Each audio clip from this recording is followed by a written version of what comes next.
Hello everyone, I'm Zantor and welcome back for more No Man's Sky. Last time we tried to discover the whole planet, but we couldn't because the game hates us. One animal.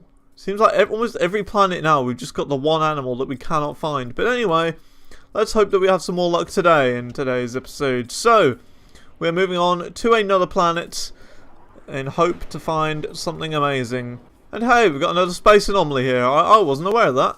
But I think what we're going to do is we're going to go to Teabag and see what we can find on this planet, because there's a habitable base here, meaning we could potentially start making our base this video, which I think would be pretty darn cool. Because, you know, I'm looking for a base, I am looking for one, just so happens that there isn't really one, you know, that's good at the moment. There hasn't been a planet that's good enough to be my home planet, so hopefully this one will be good enough. Now, of course, when I say my home planet, I mean I would ideally like it to be like a forest with loads of like massive animals. That'd be my perfect planet with barely any rock and like no acid or no radiation or anything like that. I'd ideally like it to be, I don't know, like just a generic forest planet. That'd be beautiful, or even a snowy planet. I don't mind a snowy planet either, but I just need it to be good, you know. I need it to be nice, pleasant, pleasing to the eye, should we say. But anyway, let's keep going. And by the looks of it, this is a I don't know how to explain it. Looks a bit cold, looks a little bit cold, this planet. Maybe bit of water here, as I see on the right hand side, so maybe no, this does not look like my sort of planet at all. Oh well, it was worth a try. But it looks interesting nonetheless, with a pink ground. Pink, you know, weird little pink ground. Ordinary fauna. So that means we do have our generic set of animals here. That is pretty awesome.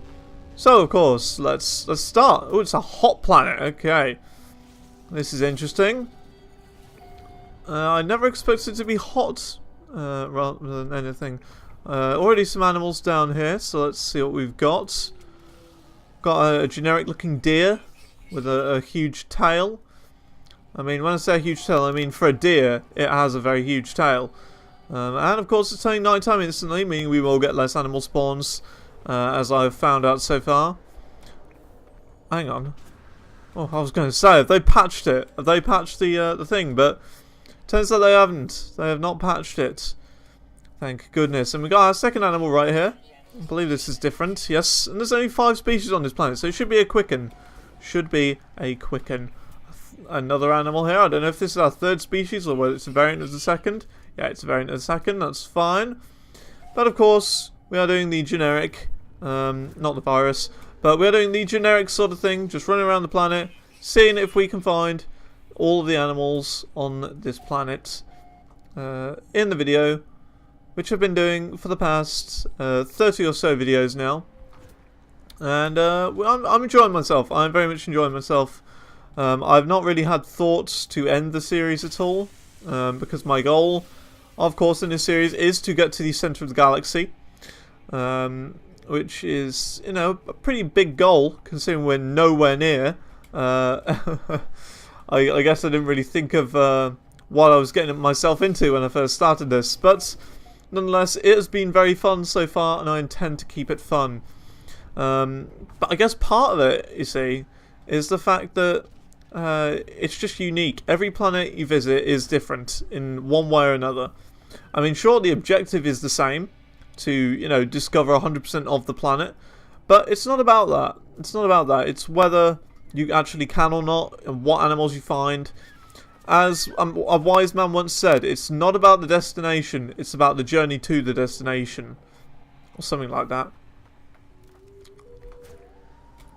But I very much believe in that saying, so it's not about actually getting there, it's about what adventures and crazy stuff we find on the way.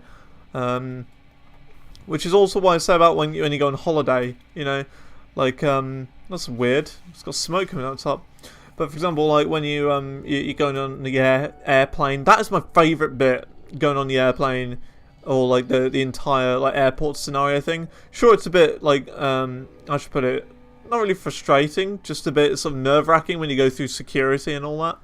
But apart from that, like if you ignore all of that, Like, it is just part of traveling, and that is what we are doing. We're pretty much playing an airport game. If you say so. I don't really know what I'm on about, but yeah, it almost seems to me as if we're playing an airport game where we try and get to our destination, but the fun bit is the juicy bit. And oh, really, another base we can get to? Wow, okay. Huh. There's a second base we can choose. Wow, okay. I'm not going to have this base because I don't want a base on this weird planet. I do not wish to have a base here because it's not the sort of planet I'm looking for. One day, I assure you, we will get the planet that I want. But until then, we are not having a home planet. But someday we shall. We shall one of these days. And I believe there's also a few new crafting recipes and stuff I need to gather. Including the hazmat suit and also the advanced mining laser. Which I do need to get, of course, but I'm assuming that is part of the Foundation update, where you actually need to complete certain quests for the Gek and all that. Because apparently there are quests now. There are quests. I just need to build a base first, and then we can start hiring the Gek and get them to work for us. But of course, until then, we need to actually find ourselves a home planet that's worthy. Because currently, of course, this planet is not for me. Now, I'm guessing that at the moment, the reason why we haven't really found any animals, or any more animals... Oh, I saw a bird. I saw a bird thing. Where's the bird? Where's the bird? I saw a shadow for a bird, like over there. There's got to be a bird around here somewhere. I know there is. Oh, we learnt the Viking word for entrance. Cool. And what's this? Oh, a health store. Huh. Pretty cool. No, I'd wish they added like lava and ice to this thing, because that would make this game even cooler. Just more elements and stuff. That's what this game needs. It needs interesting things that you can't see anywhere else. Like lava that only appears on like 2% of every planet or whatever. It needs the rarity factor, because that's one problem I have. That things are way too common in this game. Now the reason why I'm barely finding anything at the moment is because it's nighttime. The spawn rates are lowered at nighttime, I believe. Whereas for some creatures though, I will admit that the spawn rate is increased, but for the main majority of animals, the spawn rate is lowered. It's just the odd one or two where, you know, they actually increase it. So maybe we'll find those remaining animals in the daytime. It's just a matter of waiting until then, really. Looks like it's turning daytime now, just about. I mean, look over there, you can see it's all bright. So I'm assuming it's not going to be long until we got the sun out. Hey, we got a monolith here. Awesome. We learned the Viking word for absent. We learned the Viking word for education. We learned the Viking word for blob. Dom Viking ancients. Blah blah blah blah blah. Let's see. It's done something. Health at maximum. So it fully healed me. Our Viking standing has increased. And we learnt the Atlas word for awake. Wait, the Atlas word? Isn't it like Viking word? Oh, is there another language? Is there a fourth language? It's called the Atlas language? I wasn't aware of that. Well, now that it's daytime, I'm expecting to see some more animals appear. So let's just hope that we find more. Whoa, this place. It's just a massive crater here. Look at this thing. Jeez. Aha. Birds. I found you, suckers. We have a new animal. Who's just teabagging that rock for some reason. Well, that's odd. I mean, you know, if he wants to teabag that rock, he can. He has all rights to teabag a rock. I mean, if he wants to spawn, then do what you want, you know. But, I mean, if you don't want to spawn, then I'm going to laugh at you for teabagging a rock. I mean, that's just embarrassing.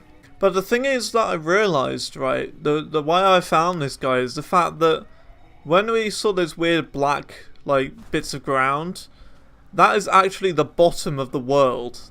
The lowest point you can go in this world. Because I tried to blow it up to see if I could find a cave system or something, and yeah, it just wouldn't explode. So I'm assuming that was just the bottom of the world. So I thought, right, if I can't find anything here, I better go up And I went up and, well, I think you could see what I found. I found a teabagging camel. So, I mean, it's a win-win situation, really. I will, of course, check underground. For the part of the underground that we actually have. Because you never know, that might be one of those weird little crab things again. It's very bright down here for being a cave. Jeez. This is weird. The other thing I've noticed in this Foundation update, things sort of spawn closer together. So, for example, you don't just find one random pile of zinc or something. You know, you find like 3 or 4 zinc in one location. Like, for example, here, thorium 9. There's one thorium 9 here. There's another one here. I'm sure there's going to be another one around here somewhere. Did you just hear that sound? That's weird. I don't know what that sound was. Oh, there's a new animal here. Is this the new guy? No. No, it's not. But he was spawned like right next to my ship. Look, right here.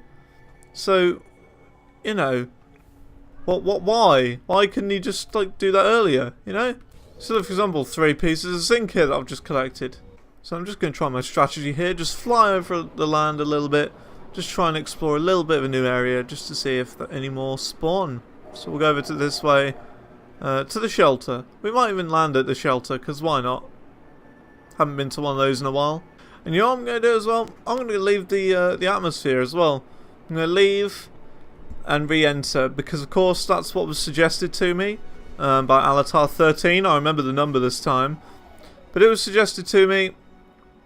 So I thought, well, let's give it a go, see if it works, and yeah. It seemed to give me like 1 new creature last time.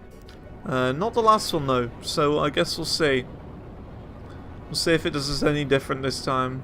Let's do the trick where you go upside down so you can better see where you're going to land. Wow. Are you kidding me? God, my character's so dumb. Look, the landing pad right here. And my ship just decides it wants to go there. Brilliant. Oh well, this does bring up the interesting question. When you use an Atlas pass here, and use this, what happens to the ship? Oh, it just disappears.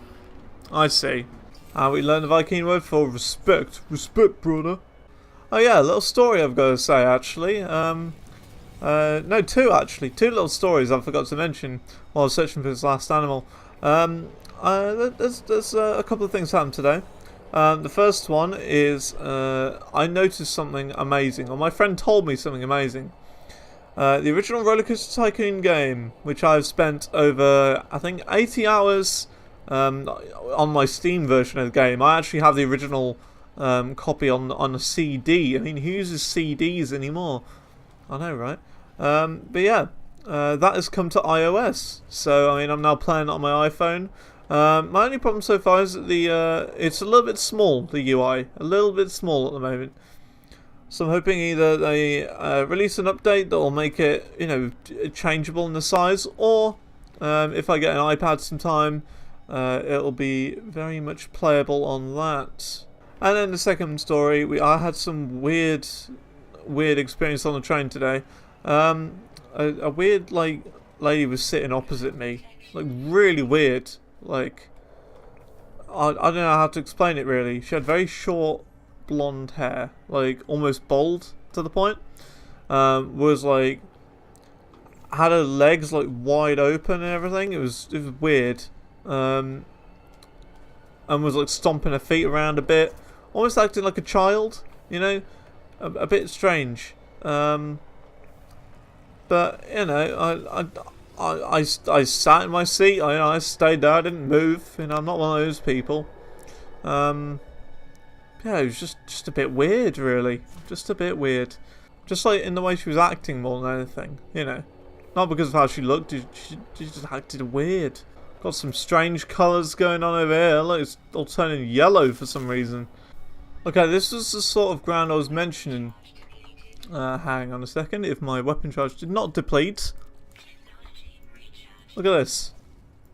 This ground is undestroyable. Right here. So that means we've reached the very bottom of the world. So the next step really is to try and find somewhere really, really high up, which sort of, I don't know, gets rid of that thing. And it's turned daytime again. And it's probably going to be daytime for the shortest of times, because that's how it seems to be on this planet. But of course, how I think I'm going to do it is, if I don't find anything in this daytime, I will then decide to give up for this planet. Because of course, it is not worth my time trying to find it. Is this a... Ooh, this is a manufacturing facility. Cool, we've actually got something to do. Alright. We could get a pretty cool technology from this. I saw a video of someone like aiming like over there and they still got him. Which is what I just did then. I still took him out. Alright, here we go. Got another one of these things. Let's see. The Don Juano Workshop. Blah blah warp. Starship? No. Damn it. You know what? I think this game should be the Legend... You know what? I think this game should be called The Legend 27 because this game is definitely kicking my butt. And when I say kicking my butt, I mean because I can't find any animals. It's just like, ha, you know what? I'm not going to spawn the animal for you. I'm not going to do it because I'm a horrible person. Just watch, I'll start complaining about the game and then they're just going to be like, oh, hang on, here's the animal you wanted. Here you go.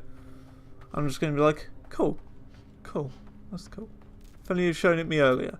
But, you know, my hands are getting tired of pressing the W key now. That's sort of how far I'm getting with this. I mean, I think another one thing that could be doing it is the animals are spawning. It's just the fact that the way I'm treating the environment and stuff means that they want to sort of try and run away from me. I mean, at the moment, they're probably on the opposite side of the planet.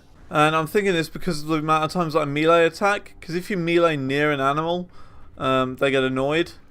So maybe that is a possibility as well. So yes, we're here again at this point in the video where it's the end. It is the end of today's video because, of course, the creatures just decided they didn't want to spawn. I don't know what's been going on recently, but, you know, we've been really struggling to find all the animals on the planet, which kind of sucks, but at least we're discovering planets, you know, we're still doing it. So yes, I've been travelling for like more than an hour now, and I don't want to spend any more time on this planet, so if you enjoyed this video, please rate, comment, favourite and subscribe, and I'll see you in the next video of No Man's Sky, where we'll be travelling to our next planet, and maybe even a space anomaly, who knows. So, if you enjoyed this video, please and goodbye.